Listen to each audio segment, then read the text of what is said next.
In this video, you will learn how to embroider using the detached chain stitch.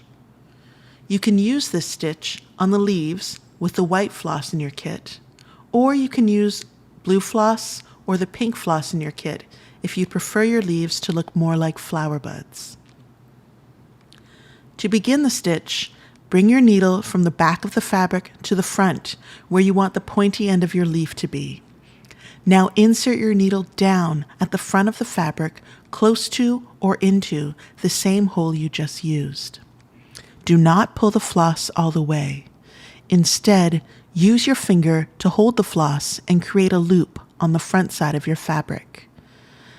Now, bring your needle up from the back of the fabric to the front, inside the loop where you want the round side of your leaf to be.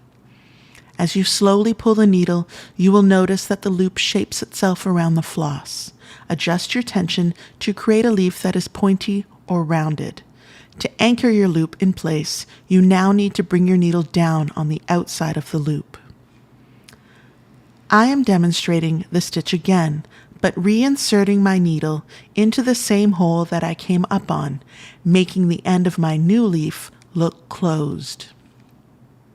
Depending on how you execute the stitch, it can work great for leaves, petals, fish scales, and even texture in landscapes and the shingled roofs of cityscapes.